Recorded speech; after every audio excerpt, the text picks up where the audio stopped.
मौसम विभाग ने दिल्ली एनसीआर समेत उत्तर भारत में रविवार को भीषण ठंड पड़ने और 2 जनवरी तक बहुत घना कोहरा होने का अनुमान जताया है। कोहरे के चलते कल 150 से ज्यादा अंतर्राष्ट्रीय और घरेलू उड़ानों को उड़ान भरने में देरी हुई थी। वहीं अयोध्या धाम दिल्ली एक्सप्रेस समेत 100 से ज्यादा ट्रेनें 2 से 8 घंटे की देरी से चली। कई ट्रेनें रद्द भी करनी पड़ी। मौसम विभाग ने पंजाब, हरियाणा, चंडीगढ़, उत्तर प्रदेश, मध्य प्रदेश और उत्तरी राजस्थान के कई हिस्सों में आज कड़ाके की ठंड पड़ने की संभावना जताई है। वहीं हरियाणा, चंडीगढ़, दिल्ली में इसके अलावा पूर्वी उत्तर प्रदेश, मध्य प्रदेश में 1 जनवरी तक बहुत घना कोहरा भी छाए रहने का अनुमान है और साथ ही दृश्यता भी 50 मीटर से भी कम रहने का अनुमान जताया गया है। पंजाब के कई हिस्सों, पश्चिम उत्तर प्रदेश में रात और सुबह के दौरान 4 जनवरी तक घना कोहरा छाए रहने का अनुमान है।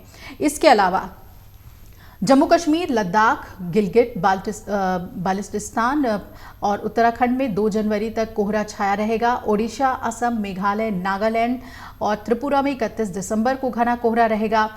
तो राजधानी दिल्ली समेत पंजाब, हरियाणा, चंडीगढ़, उत्तर प्रदेश, मध्य प्रदेश और राजस्थान के ज्यादातर हिस्सों में कल न्यूनतम तापमान 7 से 10 डिग्री सेल्सियस के बीच दर्ज किया गया।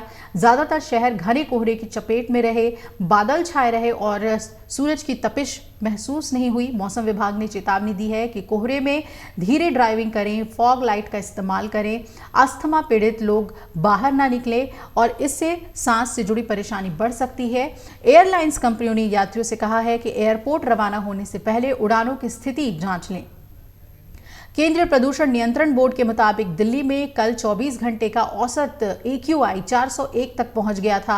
ये खतरनाक जोन में आता है और शाम 4 बजे तक AQI 400 पार आने के साथ ही बेहद खराब स्तर पर ही रहा।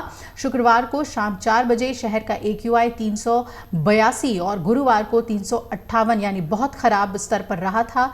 लेकिन नए साल के जश्न को देखते हुए इसके बड़े ही आसानी से 400 के पार जाने का खतरा मंडरा रहा है। मौसम विभाग के एक अधिकारी ने यह भी जानकारी दी कि एयर क्वालिटी खराब होने की वजह पिछले 2 दिनों में से शहर में कम हो रहा दिन का तापमान हो सकता है और कम तापमान और हवा की गति कम होने से वातावरण में स्थिरता आ जाती है। दिन के समय भी सूरज की रोशनी ना के बराबर आने की वजह से हवा की गति बहुत धीमी रही और इससे प्रदूषक तत्वों को फैलने का मौका नहीं मिला। आने वाले दिनों में भी हालात सुधरने की संभावना नहीं है। केंद्र सरकार के अर्ली वार्निंग सिस्टम ने बताया है कि दिल्ली के एयर क्वालिटी के 31 दिसंबर से 2 जनवरी तक बहुत खराब कैटेगरी में रहने की संभावना है और इस समय प्रदूषकों के फैलने के लिए मौसम की स्थिति अनुकूल नहीं है। लेकिन 31 दिसंबर को जलाए जाने वाले पटाखों से निकलने वाले धुएं के चलते वायु की गुणवत्ता खराब हो सकती है। ये भी जानकारी आ रही है कि आने वाले 2 से 3 दिनों तक दिल्ली में ठंड और कोहरे का बराबर सितम जारी रहेगा। न्यूनतम और अधिकतम तापमान में हो रही गिरावट की वजह से दिल्ली में कड़ाके की सर्दी पड़ने वाली है। कोहरे की वजह से पहले ही यातायात प्रभावित हुआ है और आने वाले दिनों में भी कोहरे से राहत नहीं मिलने वाली है। अगर आप ये वीडियो YouTube पर देख रहे हैं तो हमारे चैनल को सब्सक्राइब करें और बेल आइकन को दबाना ना भूलें। अगर आप Facebook पर ये वीडियो देख रहे हैं तो हमारे पेज को लाइक करें।